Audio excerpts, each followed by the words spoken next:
All right, welcome everybody. So if you're not familiar with me, my name is Jez. I'm the programming librarian here. I'm going to mention a couple of upcoming things before we get started. So tomorrow night at 7 p.m., we have 10 warning signs of Alzheimer's. So the Alzheimer's Association will be here to talk about identifying different signs of the disease, different ways you can help prevent things, and how to get treatment if you need it. On Thursday morning at 10:30, we have our monthly genealogy program. And I always like to start the year off with something, some of the more basics for those of you who are just getting started. So we're going to learn all about Family Search, which is a free database. We also have a version here at the library that has more access, and you can get different censuses, birth records, all kinds of different access. And we'll talk about all the different things you can do with that. And then Thursday night at 7 p.m. is a program I've really been looking forward to called the Lake Michigan Triangle. So there is kind of a Bermuda Triangle area in Lake Michigan. It's full of shipwrecks. And we have historian and storyteller Gail Suchek coming to talk about the mysterious disappearances and haunting stories around Lake Michigan and its surrounding shores. She'll also be signing books that night. So if you're interested for any of those, sign up or come see us after the program. We'll get you registered. All of those are hybrid, as is tonight's program. So most of you are here in person. Some of you are watching online. If you are online, know that we are using the webinar format. It means you can see and hear us, but we cannot see or hear you. So if you have any issues, you can put those in the chat or call the reference desk. Here in person, we have our assistive listening system running. So if you would like to borrow one of our devices, we have those to the side here. It's a pair of headphones, gives you a bit more control over the sound. If you have the Listen Wi-Fi app connected to your phone, your hearing aid, you can connect that through the meeting room Wi-Fi. Online, we've enabled the closed captioning. So you can click on the CC button or the More button and click Show Captions to see that. If you're here in person, if you can silence any cell phones, watches, whatever else might go off at some point, I'll close the door in just a second here. And I think I got all the things. So we have two presenters tonight. It is I am here. So I am, as I said, the programming librarian. I'm also a public speaker. And I'm joined tonight by Sue, who's one of our program associates. And we're going to tell you all about houseplants. Right. Well, welcome everyone. Like Jess says, my name is Sue, and I have always been a plant owner. I am a teacher, and that's actually where I kind of got started with plants. It's a really easy thing to do with children. It's a great science activity, and it really teaches them some responsibility about taking care of another living creature. But in the last, I would say 4 to 5 years, I've become much more interested in plants, have a lot more plants in my house than what I used to. And so I'm happy that I'm here tonight to share what I've learned with you. So there are 3 major components to your plant's health. There's a lot of things that contribute to your plant's health, but 3 things that kind of all tie together is soil, containers, and watering. So all plants need good drainage, and that can start with your soil. So you start with just a basic indoor potting mix, and then I like to add amendments to my potting soil. So most potting soil that you are going to find may have some coconut coir in here or some peat that's going to give you a little bit some aeration, but I like to add more. So I add perlite, which is those little white things that you sometimes see when you get a plant. And I also add orchid bark.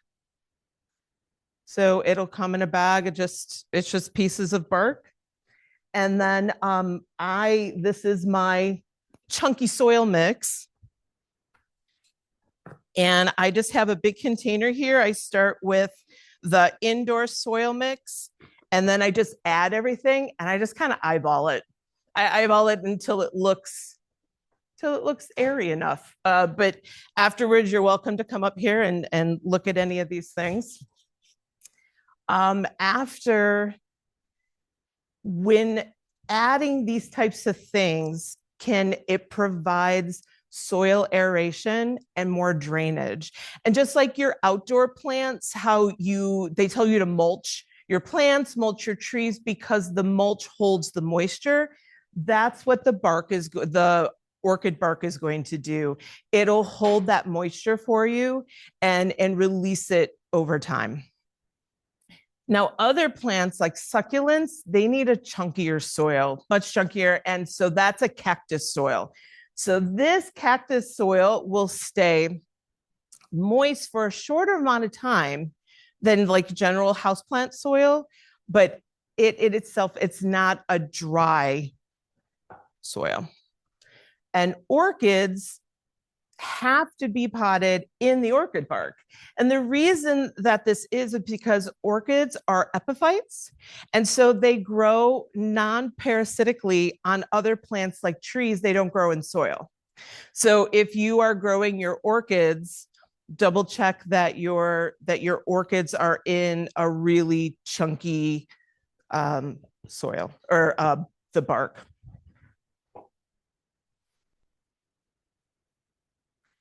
All right, now containers. When you buy a plant, it's going to come in a nursery pot.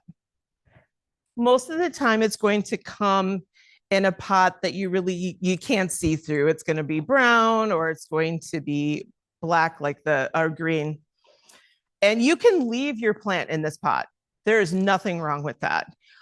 But I like to repot them in, sorry, this is very used, in a clear container. And I like planting them in a clear container because you can see the roots. You can see the health of the roots in there, and it's really easy to see it, and it's really easy to see it when you're watering. You can see, is your water, when you're putting it in, is it getting around to everything? Is it only going down one side? So it's really like using a clear pot.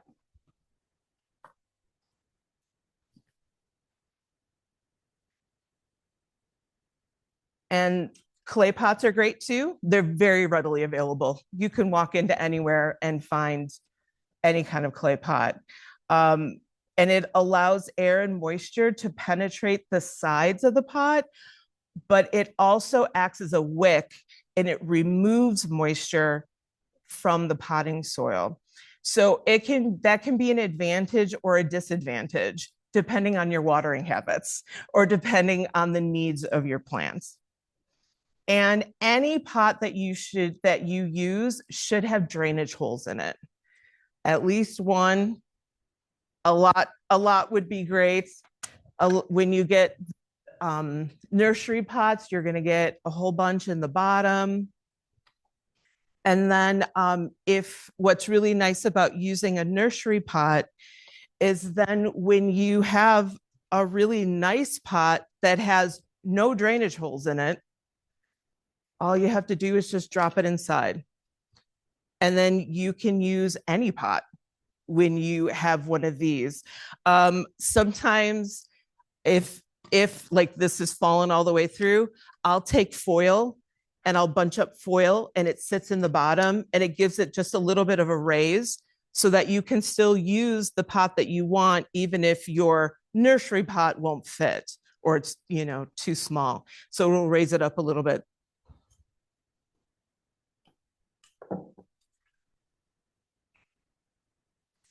And the size of your pot is important too. It should only be 1 to 2 inches larger than the size of your root ball. So you can, if you are repotting, when you take it out, you can use a ruler and you just measure across. So if the roots are only 3 inches across, then your pot size should only be 4 to 5 inches. And this allows room for the plant to grow, but it doesn't give them too much where there's going to be too much soil around the roots, which can cause root rot. And so that's something you would want to avoid. So watering is that third component of caring for your plants. Soil and the containers, like I said, they work hand in hand with watering. And plants have various water requirements. Some plants need water as soon as the top of the soil is dry. How many of you had a poinsettia from this past holiday? They're a very dramatic plant and they can start to lose their bottom leaves pretty quickly. And they're a plant that you want to just feel the top of it. And if it's dry, water it. There's other plants that have to be dry all the way down to the bottom. And and then there's plants that are like halfway. So if you have a plant that maybe at 25% dry needs to be watered, using your finger is great. You just stick it in there, feel. But if you have a pot or a plant that is really big, or it needs to be 100% dry, like let's say like a snake plant. What I like to use is a knitting needle or a chopstick, like a wood stick, and you put it all the way in or as far down as you need it to be. So if your plant at 50% needs to be watered, you measure it on the outside like this, and then you just come in to the top of the soil and you pull it out. If there is soil on here, on whatever you're putting in, then your plant's good. It doesn't need any water. If it comes out dry, then you know it needs water. Now, for other plants like an orchid, this is why having a clear pot is so great, because an orchid's roots are going to tell you when it's time to water. When all of the roots have turned like a silvery gray color, that's when they need water. And when you have that clear container, then it's going to be really easy to see them. And as soon as you water them, they turn bright green. It's just amazing. It seems like it's almost instantaneous. And then you just kind of keep watching it. So we were talking earlier about like when to water. Like, do you water on a schedule or do you water when a plant needs it? Sometimes the best way to do it is to water when your plant needs it. Sometimes if, depending on what's going on, if I can water all my plants and it all gets done for, like that week, then I'm doing good. That's when life is rough. But the best way to do it is to do it when your plant needs it. Because if you are doing it on a weekly basis, let's say, you're going to have a plant that needs it on a weekly basis, but then you're going to have another plant like a snake plant that doesn't need it, and then you're going to be overwatering it. And that's not good either for your plant. So just make sure that you can even, maybe if the lighting requirements are similar, you can kind of group them together maybe, and so they're all together in one spot and you can water them maybe all at the same time. There's different ways that you can try to figure that out and help yourself. So like we're making sure that you follow the recommended moisture level for the health of your plants. And overwatering, what it does, it deprives the roots of oxygen. And so that will ultimately kill your plant. But underwatering can also kill your plant. You can use tap water. You can use rainwater, filtered water. Some plants need filtered water. And that's when you bring a plant into your home, it's always good to do a lot of research on it just to see, what it is that they need. So I like to water my plants from the bottom. Has anybody ever heard that before? Watering from the bottom? So I brought my handy dandy Rubbermaid old container that we don't use for food anymore. And this is what I water my plants in. So fill this up. I use a combination. I'll kind of flip back and forth between filtered water. Like I have a Brita pitcher. So filtered water and tap. And so you just fill it and you put your pot in there. And with the clear pot, you can watch the water coming up. I like to wait until I can kind of feel it on the top. And then you take it out and you let it dry before you're going to put it back in your pot. You can also water from the top. And that is, it saves time. It's quicker to do it from the top. Just make sure that if you're watering from the top, that it's getting all the way through. Especially if you're just going to do it, it's in the pot and you're using a watering can or a cup or something like that.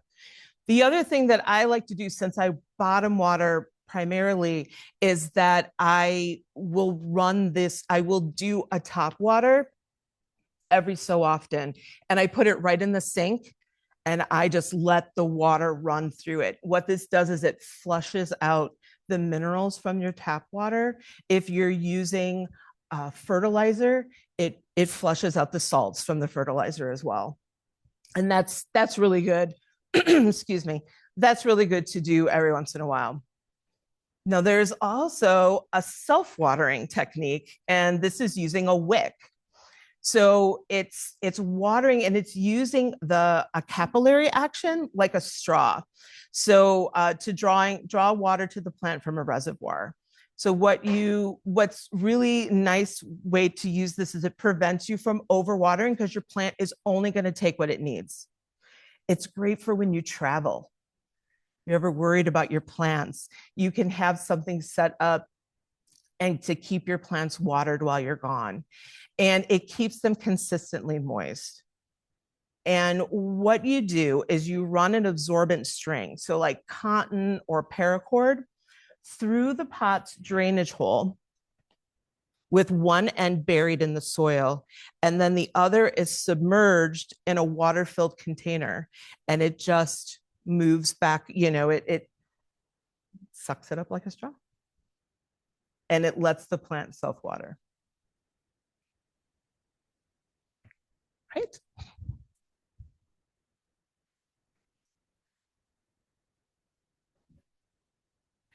I would say maybe like halfway. It may depend on how much like water that plant needs, but I would say about halfway. Yes. Yeah. So another way you can do this without soil is hydroponics. Hydroponics is technically any method of growing that doesn't use soil. So generally you think of it as water, but growing it in something else like clay leca balls, which I brought some. They're just clay. You get a lot of dust off of them, unfortunately. And you can use perlite for something like that. So sometimes when it's not just water, they'll call it semi-hydro, but it's all hydroponics. I do this with a lot of my plants because it's easier for me to see when they need water. And, sometimes I'm just too busy and it's easy for me to top off the water rather than try to figure out anything else. So in this jar here, I've got some like marbles in the bottom, and then I've got the rest full of leca. And then I just put the plants in there. The roots run throughout. You can see them, which is really nice because then I know what they're doing. And this is actually a little bit low for what I would do if I was watering it, but I had to bring it in my car and I didn't want to spill it. So normally I would have a little bit more water than that.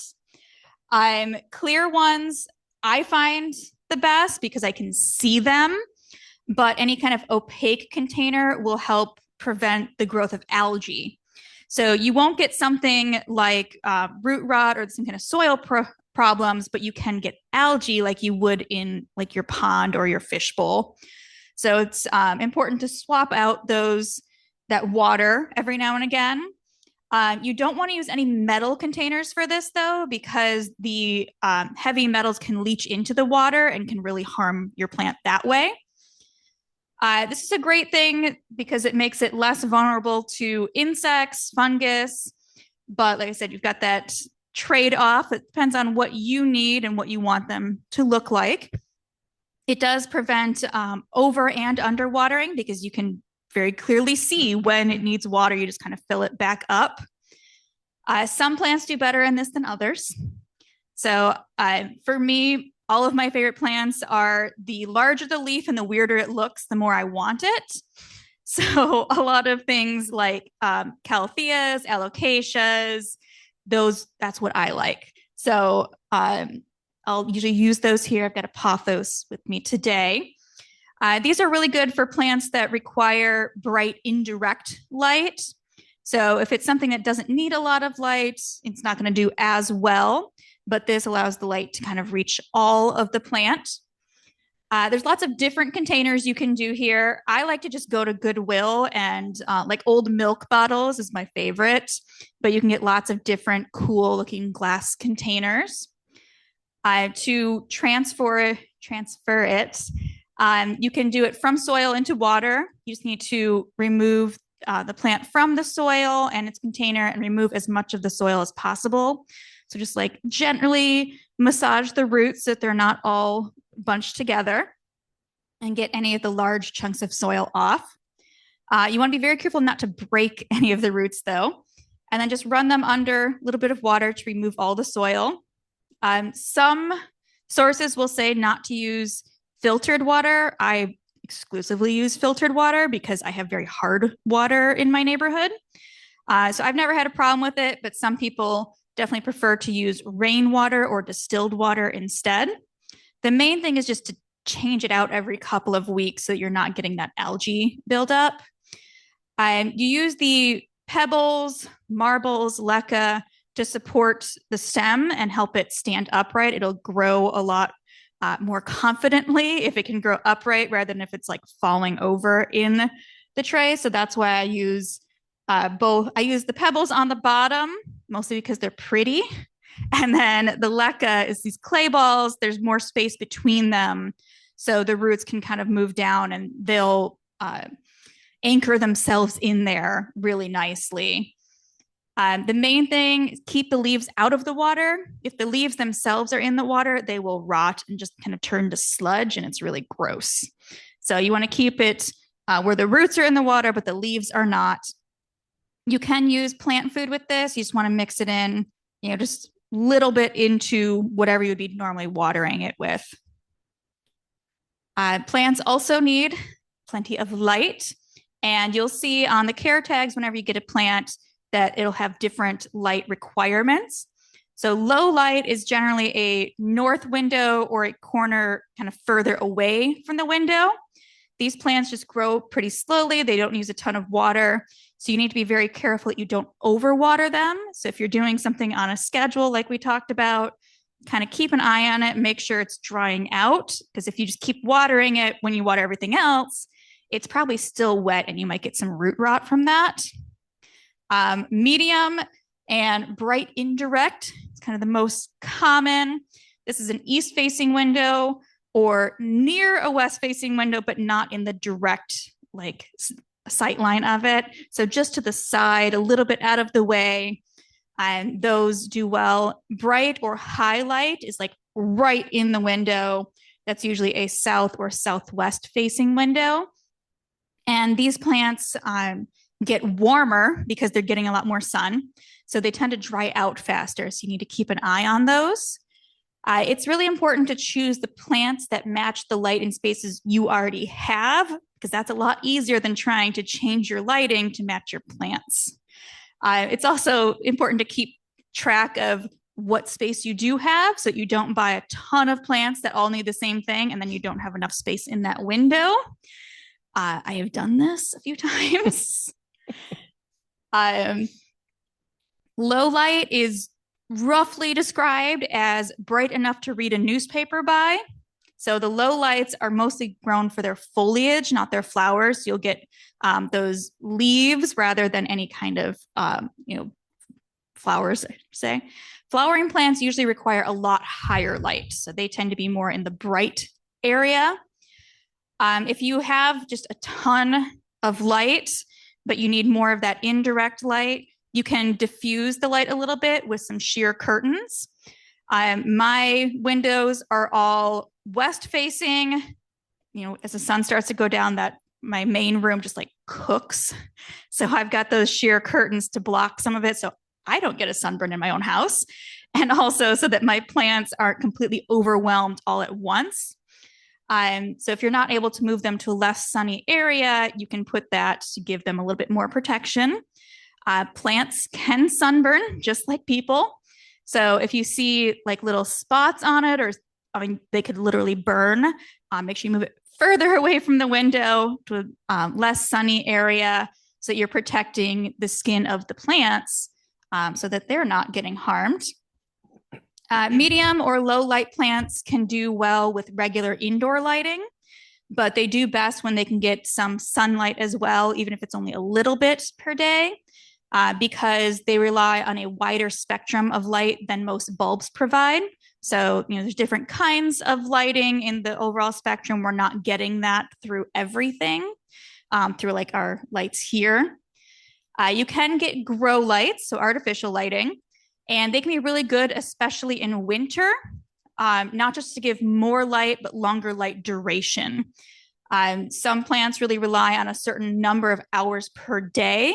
And like poinsettias will only bloom in short days, while African violets require longer periods per day. So in these cases, you should set your grow lights to a timer to match the specific needs of whatever plant you're trying to take care of, because you can't just give it a ton of light all at once and expect it to have enough light for the whole day. Just like the rest of us, you can't just be outside for 2 minutes and have everything you need.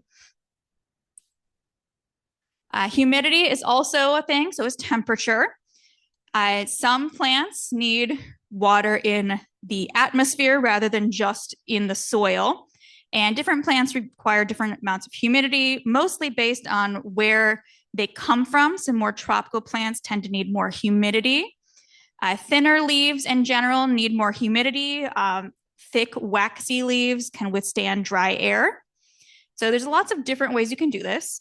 Humidifier, obviously. That's really good in winter because generally people need it as well. So I keep one running in my living room for both my plants and myself. You can spray it with a mist. I've got my nice sprayer here. You want a very fine mist. You don't want to be like drowning your plants. There shouldn't be tons of water sitting on top of your plants, but we're just trying to give it a little bit more, just like you would put on a moisturizer, trying to give it just a little bit more. You can do pebble trays. So similar to, this tray that Sue has here that would go under a pot. You can fill that with pebbles, marbles, and then you pour water over it. And the water will slowly evaporate during the day. And then you'll get some more humidity for that plant. You can put some glass domes over it. You can get plastic ones too. And that just kind of traps a little bit more of the humidity in there. You have to be careful with the lighting on this because if you have too much light for that, you can burn your plants. It's kind of like holding up a magnifying glass, like to an ant. I'll be very careful with that. You can also group your plants closer together. So if you have a handful of plants that all need more humidity, putting them closer, it'll be a little bit warmer. They'll share that a little bit more. They'll help each other out. You can also put moss on top of the soil to keep it from drying out so quickly, to help retain some of that moisture. If you have a plant that needs a little bit more humidity, but also needs to dry out quickly, I've got these like glass, they're not quite marbles. The big ones you can just put on top of the soil and it covers up a little bit of the soil to keep everything from drying, but you don't want to cover the whole thing. I use this also with propagations, which we'll get to in a second. So I've got like these leaves for them. So I'll put the pebble on top of the leaf to hold it in place as well. So it does double duty there. Low humidity. You'll get some shriveling or curling leaves. It's going to be browning a little bit more. You get that leaf scorch, the kind of sunburn. So that's when you want to get more humidity to it. If you have too much humidity, you're getting a lot less airflow and it's just kind of suffocating the plant. You'll also see some fungal infections, some mold or mildew on it. Could be on the plant, the soil, or the pot. And you want to remain consistent with temperature when possible. So I would say most of us, if you have a smart thermometer, you have it set to go colder during the day when you're gone or warmer during summer. You don't want to go like too drastic. So it shouldn't be a massive drop up and down all day because that can really harm your plant. Um, Water temperature can also make a difference too. So you don't want to use like ice cold water on your plants.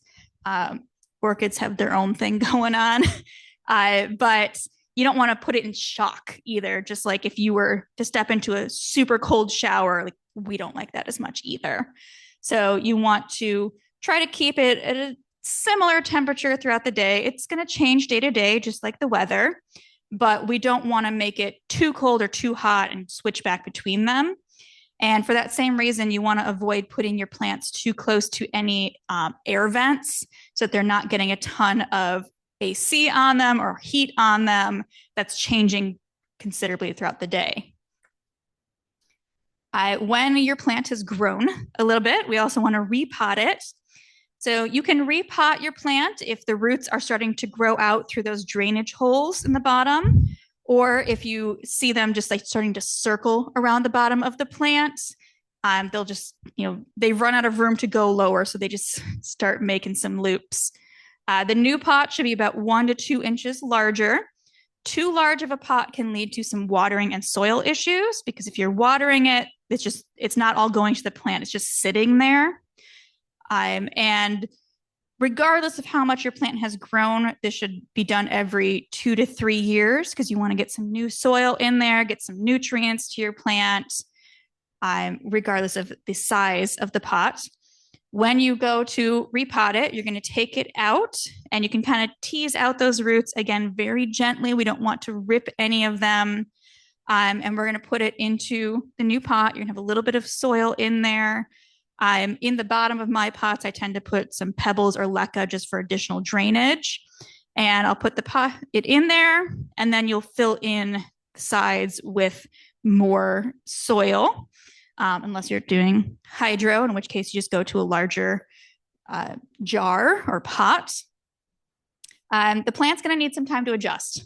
So if it seems to freak out right at the beginning, don't worry. Just give it a couple days. It's like moving. Like you just need time to adjust to your new space. Some plants like to be root bound though. So make sure you check the kind of plant you have. Some of them really like that tight space and they don't want a ton of space to move out. So we need to check different kinds there. If your plant is getting overly large or top heavy, you can add some stabilizers rather than just going to a larger pot. We have some, for those of you in person, we have some free plants for you today if you want them. I have a ton of jade because I have these 2 massive jade plants and one of them got too top heavy and just fell over. So I had to trim it back and even it out some. So I have lots of jade for you today. But in addition to trying to even it out, I do have stabilizers in those pots. So you can do lots of different things for this. Dowel rods work really well. Skewers like you would use for, shish kebabs. Any kind of twine. I tend to use yarn because I just have a lot of yarn around my house anyway. I've been using macrame rope recently because I have little scraps from programs we've done here. Twist ties. Twist ties is another option. You don't need to get very fancy with it. Moss poles are another option, especially for climbing plants. But for those, you're going to want to make sure that even though the plant is climbing, you have little stabilizers. You have these little metal hooks that go around the plant and hold them in place. Some plants do really well with those. A lot don't. It depends on what it is. I have 2 different kinds of monstera at home, and one of them has very small leaves and it makes its way up the moss pole very happily. The other one doesn't have moss pole and its leaves are enormous now. So it's kind of stabilizing itself more because it doesn't have that additional pole in there. But now I've got 2 very different looking plants, which is kind of cool, but I have to treat them quite differently at this point. I prefer a lot of the DIY options rather than the real stabilizers. You can buy things. They've got, special little hooks, but they're not adjustable. So you have to get new ones all the time and really keep an eye on your plant, that if you have it around like the main stem of your plant, if your plant gets too big, it's going to really constrict the growth and you're not going to be able to get it off at some point without harming your plant. So I prefer to just put a dowel in there. I've got some like yarn wrapped around it. For my really big plants like the jade, I'll do it from multiple angles. So it's not just pulling it one way, it's trying to keep it up completely. Some plants that like to be root bound are pothos, snake plants, and spider plants. So it's just a matter of knowing what you need for the type of plants. And then propagating is getting new plants from what you currently have. Some plants will just have its own babies, and then you've got a brand new plant. But you can grow some from different cuttings from live plants that you have. Live cuttings is generally the easiest way to get new plants rather than growing it from seed. You can take a cutting from a stem, a branch, or a leaf with at least one node. So a node is like that bumpy part. You'll see them as go up the stem. That's where the leaves grow out of. So you want to have at least one of those. Two is even better. And you always want to use a very sharp, sterilized blade. So if you're using the same like trimmers or knife every time, make sure you're sterilizing it, washing it in between. I use hydrogen peroxide. What do you use for yours? I use rubbing alcohol. Rubbing alcohol, yeah. So just keep it nice and clean. I mean, Dawn will do just as well. But place the cutting into some kind of growing medium. So you can put it right in the soil. You can put in some perlite. Personally, I do water propagation. I think that's what you mostly do too. I do. Yeah. I mostly do water. So I could show you, brought some of mine with me. So I've just got like a mason jar here, filled up with water. This is one of those cuttings from that jade plant.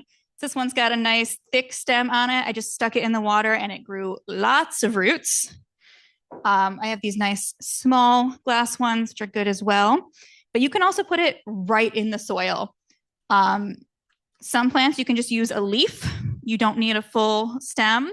So for this jade, I just pulled off a bunch of leaves, let them scab over, and I just laid them right on top of the dirt, just like this. So this is essentially a tray that you would put under your plant. I put a little bit of soil, put there and there, and I water it every now and again, just enough to get the water or to get the soil wet. This is one, the same thing. I just put it right on top of the soil. This one goes in a windowsill, gets lots of light. And then Sue brought her very nice propagation station here. Cute little hanging bottles. Again, just fill them with water. Make sure you get the stem or leaf down in there and just let it grow some roots. And then you can put it in whatever kind of growing medium, soil, water that you want from there.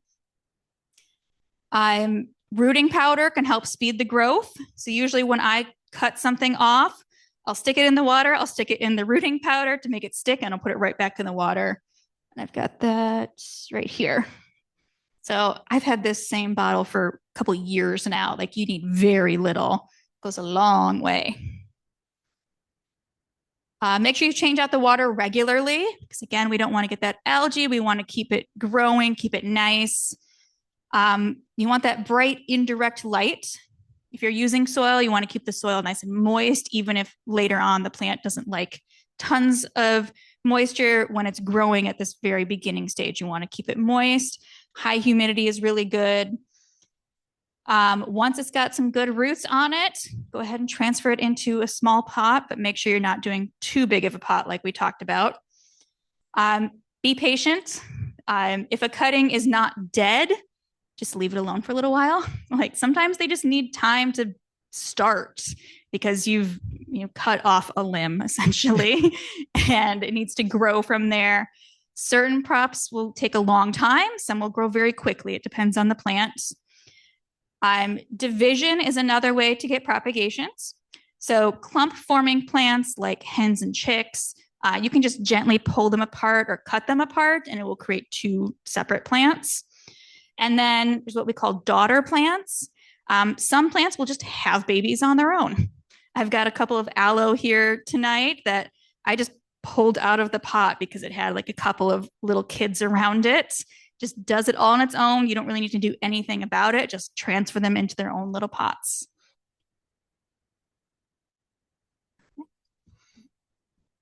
All right. So you can take some of your indoor plants and put them outside in the summertime. I bring home my plants from my classroom. This is how I started doing this. So I don't have to worry about them over the summer. And they come home. I always tell my students that they're vacationing on my back patio. And so when they first go outside, your indoor plant goes outside, put it in a really shady spot. Like Jez was talking about that sunburn, that's what will happen. Even your plant that has been in your brightest, hottest window, it's still nothing compared to the full strength of the sun. So put it in a shady spot initially. Maybe in about a week, you could start to move them out a little bit, just kind of incrementally do it until they are in a lighting that is appropriate for that plant. But when they're out there, your watering conditions are going to change. Your plant that maybe you only had to water every couple of weeks might now start to change. It's going to be exposed to wind. It's exposed to to a brighter sun. And so there's going to be more evaporation. So just make sure you're checking that. And then they're going to be exposed to different types of pests as well, unfortunately.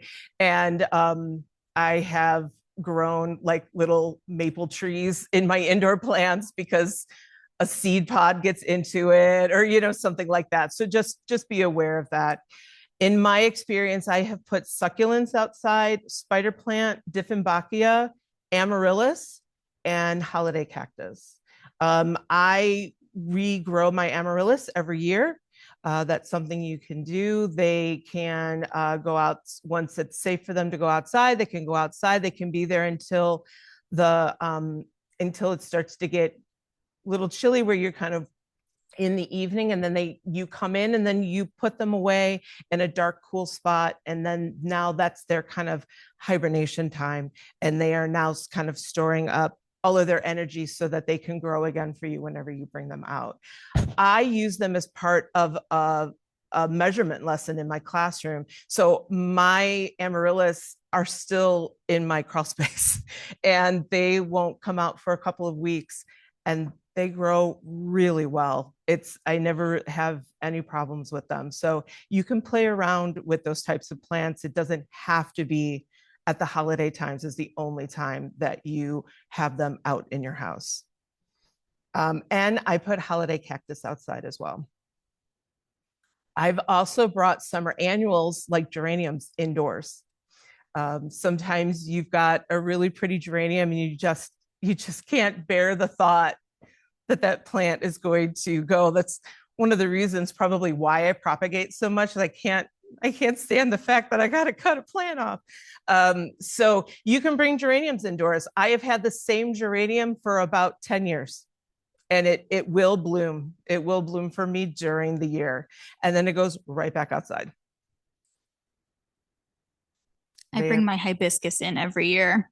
And I've actually had it bloom in January before, as long as I keep my house warm enough. Mostly I'm just trying to keep it alive until the next season when it can go back outside, because it does not like if your hibiscus is in the ground, it can overwinter.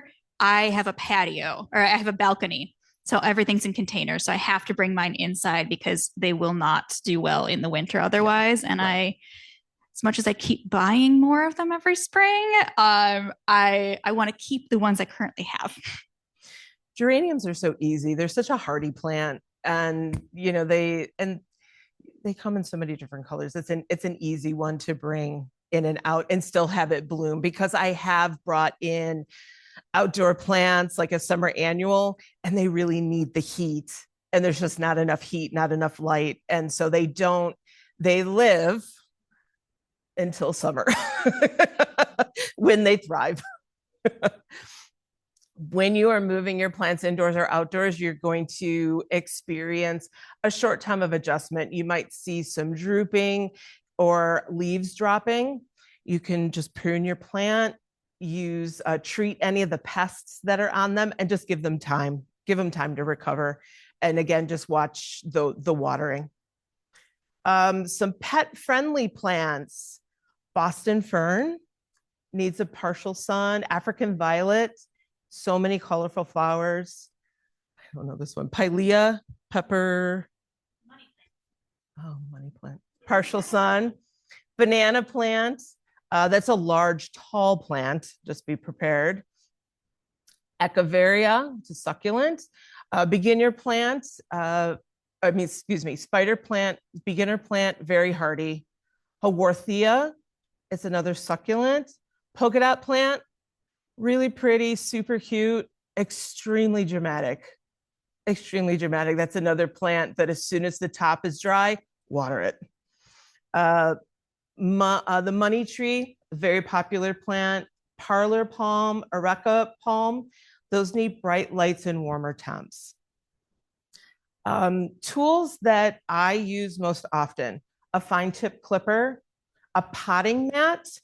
So this potting mat was the best birthday present I ever got from somebody.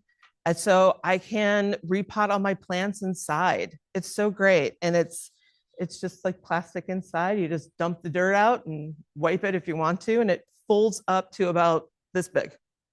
It's great. I love it. Rubbing alcohol in a spray bottle. Like Jez said, that is for your disinfecting. Hydrogen peroxide in a spray bottle. You can use that on the roots of your plant. It's a disinfectant. So if you have had a plant that is, maybe you're repotting because there was some root rot or something was going on, there was something happening with your plant. Once you've kind of cleaned it all up, you can spray hydrogen peroxide on it. It'll be okay. The knitting needle or a chopstick, water in a spray bottle. In the winter, your plant might not need as much water or fertilizer.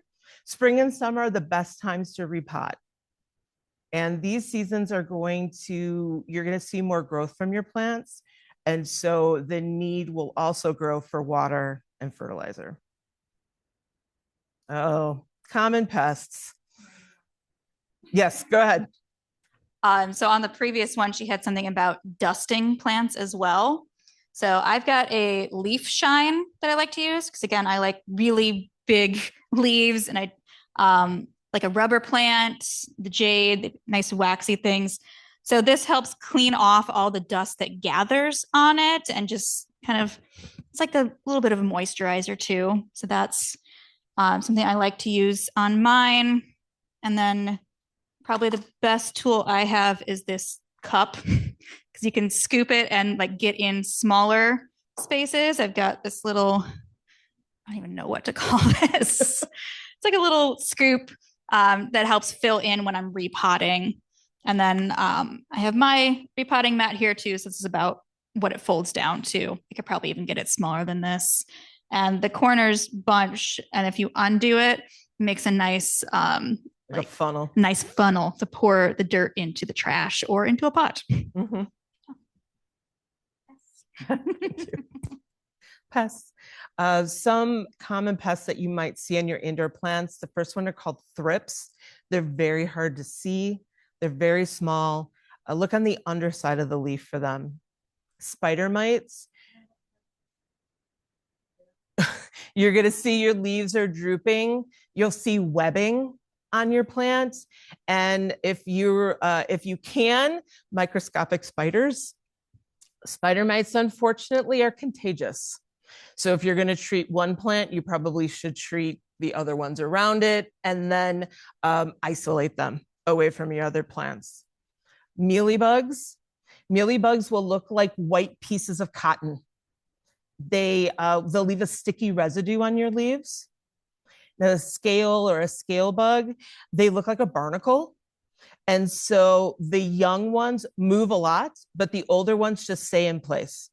And they're hard and they are stuck to the plant. Fungus gnats. Oh, I'm sorry. Hold on. Let me talk about remedying first. So a really gentle natural insecticide is neem oil. So you can spray your entire plant with this, and you just let it dry. You don't have to rinse it off. Just let it dry. If you are still finding that you are seeing different bugs, you can get a super soap, like an insecticidal super soap. And it's again natural, but it's stronger than neem oil, and it should get rid of like 99% of your pests. Um, if you're not sure what you have, you can always you can try to do like an image search in Google, like take a picture of it, or take a picture of your plants. And sometimes you might have an app that gives you some information about what's going on with your plant. And I know, like for the mealy bugs, you can use alcohol, like on a Q-tip, and get them off that way. It all depends on how, I guess, infiltrated your plant is with it. And how willing you are to get close to those pests too. Fungus gnats. Worst thing ever. They're not harmful to the plant, though. They're extremely annoying to us. So the way that you can treat this is you want to scrape off about 2 inches, the top 2 inches of soil. You can buy something called mosquito bits. Mosquito bits is something that you might, if you have like an outdoor pond, or you can put in there, and it kind of it eats the mosquito larvae, but it also works on the fungus gnats. So once you sprinkle on the mosquito bits of the remaining soil, and then replace that 2 inches of soil with new. And now you won't have killed all the gnats. So at that point, you are going to want to get one of these yellow sticky traps. So this is like, like sticker paper. You peel this off, you stick this part into the plant, peel it off, and then the gnats are drawn to this, and they will get stuck. And that's a good way to get rid of kind of the last of them. Yeah, I keep some of those in my plants year round, not in every plant, but I'll have like one in each area. And when it starts getting gross, then I know I have a problem, but it kind of prevents it from getting to that point. And you can get them in all kinds of different shapes too. They're very cute. Yes. You might find that you get a white mold, and that like form on the top of the plant soil. And this is caused by too much moisture from overwatering or poor drainage, or less airflow. The mold itself isn't harmful, but if you leave it, it can start to compete with your plant for the nutrients in the soil. So your treatment for this is to gently scrape away the mold and a bit of the soil. Let it dry, especially if the reason is because of overwatering. Let it dry out before you add new soil. You can try a natural fungicide like cinnamon. You can put cinnamon in there, and you just sprinkle it on the soil. Or you can make a baking soda and a water mixture. So it's 1 teaspoon of baking soda to 1 quart of water. You put it in a spray bottle, and then spray 1 to 2 times a day until the mold is gone. Do you want to talk about this one? You can. We have a list of some low maintenance plants here, just to give you an starting place if you haven't had a lot of plants, or you're just super busy, or you've killed a lot of things. Spider plant. Those are the plants that I brought with me today to give away. Spider plants, so hardy. I think some of these spider plants go back to an original spider plant that I got from the botanical gardens maybe 18 years ago. And so that is a plant that will produce babies or pups. And so that is what those are. Some of them are pups directly from the plant. Some of them were pups maybe about a year ago, and they've been growing a little bit more. Boston fern, money tree, aloe vera, We were just talking about aloe vera. Aloe vera is a plant that will give you baby plants, like you were talking about. I've got a couple here. Yep. Philodendrons. I love philodendrons. That's my favorite plant. I have a lot of them at home. I brought one of them with me. They grow pretty fast. I have them in like indirect light in an east facing window, and they grew pretty fast. So this is a pink princess, which is there's some philodendrons that are more rare than others. Pink princess is one of them, and it was getting too tall, and I didn't want to start propping it anymore. And I didn't want to start propping it up. I had a dowel rod in it. I didn't want to get another dowel rod. It just felt like I was being taken over by plants. So I cut them, I propped them in water, and they got really good roots on them. And now I've got baby plants in here, and I've got baby leaves coming up. So they do really well. I love my philodendrons. Pothos, golden especially, super easy. They're very hardy. They grow very quickly. Very easy to propagate. Got one over here. That's what I brought. So they're very hydro friendly also. And then we won't mention all of them, but ZZ plant. I have one in my bedroom in the furthest corner in the side that faces another apartment building. So there's hardly any light in there, and that thing is so happy. So if you have an area that doesn't need a lot of light, I have a snake plant in that room too. It's a little bit more indirect of the window, but still does not get a ton, and it's very happy.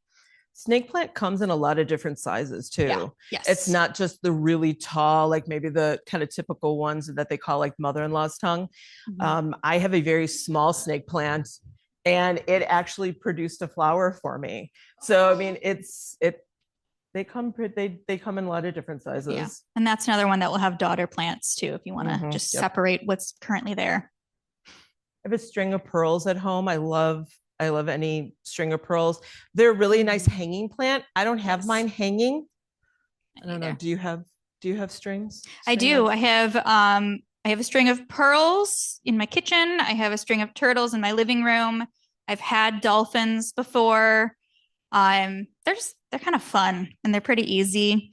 The string of pearls, honestly, it's not even in a pot. Someone gave it to me in the bottom of a cut up water bottle, and I've just left it because it's so happy. So it's just sitting in my windowsill. I'm very happy. And string of pearls is kind of nice because, they look like pearls. They're very round. When they're thirsty, they get like a little point on them. So it's very clear when they need water and when they don't. And string of turtles look like little turtles, and they're adorable.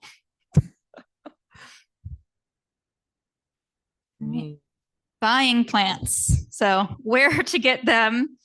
Box stores have them. I personally prefer like hardware stores, places that have like a nursery with them. You can get them at places like Target, but they do not take very good care of their plants, especially during the winter. When I go into Target, and if I see a plant, I can't not walk past them without looking at them. Yeah. But I will stand there and I will blow on them, and I'm looking to see if there's any bugs coming off of them. I'm not allowed to go to that section because I want to take them home as project plants, and I'm not allowed to do that anymore. I don't want a project plant. Yeah. I've learned to stop. I just want one that doesn't have bugs. Keep an eye on it. See if it's got, is it growing well? Are there bugs on it? Because you're going to want to probably quarantine it if you can.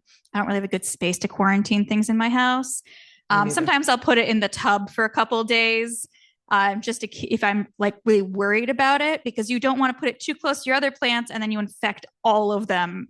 And it's not just losing one plant, you lose a whole bunch of them.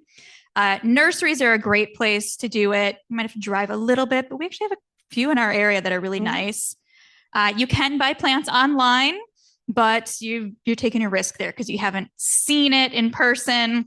I've gotten some really good ones online. I've had some that died very quickly too. So there's some risk involved. Plant swaps are a great way to do that because you get to meet with other people who like plants. We will have one here in the spring. We'll have another one in the summer. Facebook Marketplace, I've done too. I'm part of a like Facebook group that they only do swaps, so you can't like buy them from each other, but you can meet up, just do it safely if you're meeting one-on-one. I think the police station near me has a designated online selling area. I don't know if the one here does, but somewhere public with a camera would be good. Again, make sure it's in good condition before you take it home. And don't get fooled by expensive, trendy plants. We all do that at some point, especially if you're part of like the plant groups and they're all talking about like the hot plant that everybody wants. Yes. The prices are ridiculous. I mean, you could spend well over $100 for a plant that's about this big. It's not worth it. If you wait a couple of months when it's not like the hot one anymore, it'll be considerably cheaper. You find someone who's given into it and then you get a prop from them. Yes. Yeah. I go to a nursery in Grant City, I think it is, Sunrise, Sunshine, something like that. And I got a Monstera type Constellation. It's about a 4-inch pot. It's pretty tall. It's pretty, I was pretty impressed at how developed it was for only $25, which maybe might seem like a lot when you're thinking, oh my gosh, you paid $25 for a plant. They will sometimes go $50 to $75. I've seen it go for much more. Yeah. So don't panic. Don't panic. Some plants are just drama queens. Yes. Polka dot plants, if they're even a little bit thirsty, they completely collapse. Like they look so dead and it doesn't take any time at all. You water it in an hour, it's fine. Yeah. All plants have natural life cycles. Just because you have a yellow and dying leaf does not mean your whole plant is dying. It's probably one of the first leaves that came out and it's done. And, but that's okay. It's just making room for new ones. Yeah. It's like losing your baby teeth. Yes. Yeah. Don't love them too much. Don't obsessively water them. Don't obsessively move them around your house. Oh, it's not doing good here. Oh, let me try over here. Oh, it's not doing. Give them time. Yeah, they need to adjust. Pests are manageable. Even the spider mites that can infect a lot of things, they're all manageable. So don't give up. Yeah, just keep trying. Don't overreact to anything. Give it a little bit of time. And we listed a couple of different resources. University of Illinois Master Gardeners. They're great. They've done lots of presentations for us before. You can also just kind of like email them and they'll tell you different things. The Spruce is a great website online. There's tons of identification apps. You can just kind of take a picture and it'll tell you what it is and what it needs. Honestly, a reverse image search on Google can work just as good sometimes. If you're not sure what you have, take a picture, upload it. They'll find like a matching picture. Some of them are very similar, so you might have to experiment a little bit. But generally, if it's a different variation, the care for them is the same. And then there's all kinds of plant groups online, social media. Our spring theme, which I'm looking forward to as it gets colder, is all about plants and growth. So we'll have tons of programs for that coming up. And we also, I'm just going to tell you, it's going to be out in like a week anyway. We have a seed library that we're going to be launching in March. So we'll have lots of seeds here. You can take them home, grow new plants. If at the end of the season, you want to harvest some seeds from that, bring them back, trade with other people. Or sometimes you get a bunch of seeds and you just have way too many for what you need. You can bring some here and other people can take them. So we'll have that in the lobby starting in March. And like I said, we'll have a plant swap as well. So you can come trade with others, bring your little props, ask questions, meet up with other plant people. So there's plenty to do. Good place to get information. Does anybody have any questions? I saw we had a question online about getting the slides. We are recording the program. I'm also happy to send the slides. So, yeah.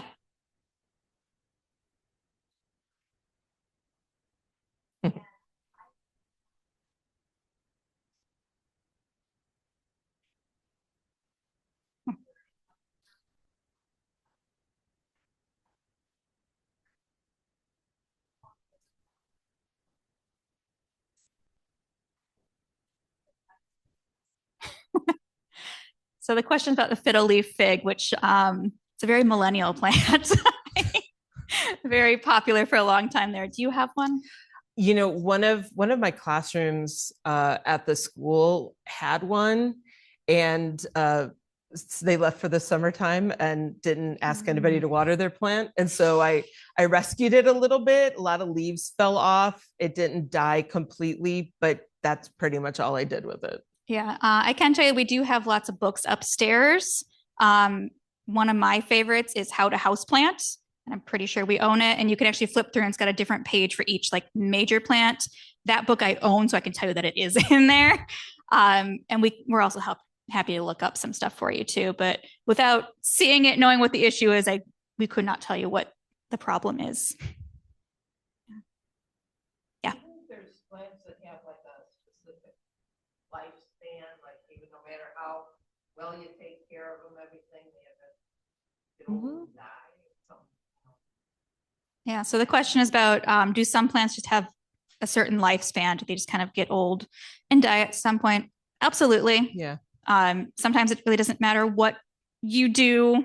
They just have a natural lifespan that, we prolong it a little bit compared to out in the wild, but sometimes they only last for so long. Oppositely, some plants take a really, really long time to mature. I have an Arabica coffee plant. It is now 5 years old, which means it's finally old enough to maybe grow a single bean. I'm not expecting anything from it. It's kind of freaking out right now because it was too close to a very cold window. But sometimes they just take a really long time to mature into like an adult plant too. Yeah. Yeah. Talking about the benefits of plants. Some of them are, for house. Others are like, I like to have like things that I can use in the kitchen, like rosemaries and basil leaves.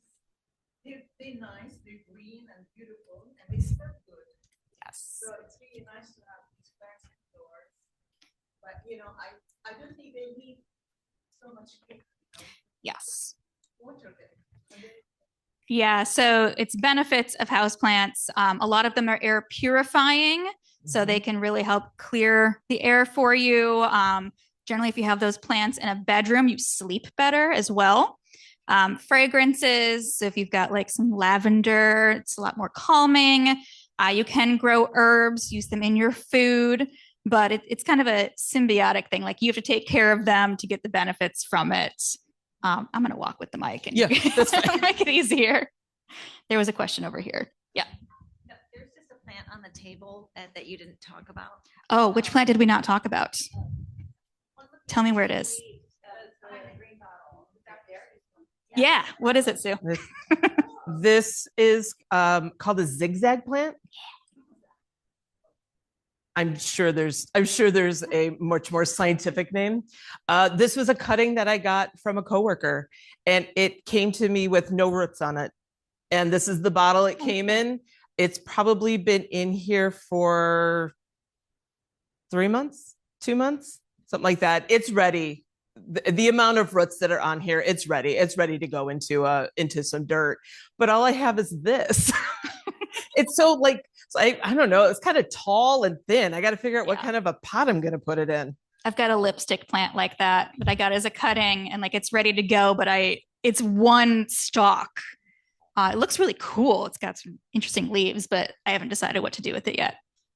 I'm going to bring the mic so everyone can hear the questions. Can you explain what it's like to put plants in a very dark room and how to do it properly?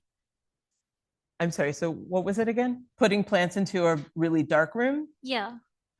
I think you just want to make sure that you are picking a plant that is for low light. A low light plant doesn't mean that they shouldn't have any light. Like Jez was saying, it's good for them to have a little bit of light, but if they were like, I had a snake plant that lived in a bedroom with only a north facing window, and it was all the way across, and it did okay. It didn't die. It did, it continued. But yeah, you're going to want to have a little bit of light, even if it's artificial. Does the dark room like have benefits with flowering? I don't think so. I think you might need Yeah. There more are sun certain for the- plants that like to be abused, basically, and you do need to put them in total darkness for a little while to make them flower. I would not put that in a beginner category. Which one? What are you thinking? I would have to look it up. I know they exist. not I know talking I do about- not own them. Oh, okay. Christmas cactus, what we're saying back here. Yeah, Chris, that's where I thought you were going with that. Sometimes like the Christmas cactus or Easter, they have to have a period of no light, like for a certain amount of hours. It helps with the plant, with the flower production. Yeah, that's that length of time for the light rather than just like certain amounts of light. Yes. Very similar. Yeah. Other questions? Yeah. Just to anybody, because I've already asked you. Know how to harvest aloe vera from the plant? My cat was helping me. So now I have to. So to get the aloe vera gel out of the plant, does anybody know how to harvest that? I think you just pull it open and scoop it out. Okay, Yeah. Put it in a bowl, but what do you have to put it in? See, we used to do it as we used it. Oh, Yeah. It was always on our desk in the office. Yes. And Mhm. I mean, it's nice. Yeah. But I can put it all over me. Next time you see me. Mhm. Yeah. That's what I'm trying to. That no one's ever done it. All right. Okay. Yes. Any other questions? Brown on the leaf. Like this. Is the chlorophyll still working and it's good for the plant for a while, or should you cut it off right away? So I've done a couple of things with leaves like that. I have some of the first philodendrons I bought. They're variegated, so they have some white on them. And it was too close to a window and it got like a sun scald. And so it's brown like that. I've just left it alone. The leaf has not died. There's enough green in the leaf that it is having like photosynthesizing. On a spider plant, you can get brown tips on your spider plants. Sometimes that is from the minerals and things like that in your water. Those I cut right off. It's not harmful to the plant. It's more aesthetically pleasing. I cut them off and it doesn't do anything to it. With a leaf like that, I probably would just leave it. I've seen where some people will trim the brown off. I was afraid to do it on that philodendron that I had bought because it was new. It was still it hadn't grown very much yet. I didn't want to start killing off a leaf that was still working. Yeah, you don't want to cut, like if you have that on a lot of them, you don't want to cut them too much because then you're going to put your plant in shock too, because you're slicing it. Yeah. As long as the leaf is still growing, I would leave it alone. Sometimes I'll cut off part of it and I'll leave part of it there so it's not too drastic. I'll take off just the dead parts. But as long as the plant's still growing, I would leave it and let it be happy. I'm going to bring the mic to you. Hello. So much of what you have said is for this kind of plant, you need this and know this. And it's like a lot of specifics, which are very hard to know. So do you have a recommendation on which app is the best for us type A people who are like, I want to know to give it this type of food at this type of thing and this much water and this, like my orchid has done really well because it came with a tag that said, give me quarter cup of water once a week. So I have a note on my calendar every Sunday. I measure it in a measuring cup, whoop, and it's flowered 5 times. Like, okay, great. So, but if I don't have that, so help me. Yeah. So some plants you can do that for and have a schedule. but you have to keep an eye on it too, because depending on like the room it's in or how much light, like things that we can't control as much, it might dry out faster. It might stay a little bit wet. I like the Plant In app. I've done that one. Have to look up other ones. Honestly, when I get a plant, I just kind of Google it. I found that to be most helpful because you don't want to do everything on a specific schedule, or just have to be kind of careful and just pay attention to the plants. But yeah, I tend to just look it up. Like I said, I have a couple plant books that I go back to. You can also just put like the care information on the plant, which if you take any of the ones we have tonight, we have little care info on them too. I use the Picture This app. Yeah. Because I do a lot of outdoor gardening as well. And it helps with that. But I also use the Spruce, that website, thespruce.com. And I think they have really easy instructions. Things really make sense. They do a really great job. And it kind of covers everything from propagating, fertilizing, general care. Oh, yeah. So this is kind of a specific orchid question, but I've had this orchid. I've had orchids over a number of years, and I've been able to get them to grow new roots. Like I can see the green tips emerge, but I haven't been able to really be successful in getting it to either flower again or grow new leaves. Do you have any tips on that? I've tried fertilizer. I've tried watering when the leaf or when the roots get kind of silvery, but can't get leaves or flowers seemingly. I was going to say fertilizer. That's, but you're using fertilizer. I would just make sure that the light that they're in is appropriate. They need a certain amount of light. So there's a lot of, I thought one of the things we didn't talk about, like tools that you can buy, light gauges, water gauges. You can, if you really want to get into that, you can.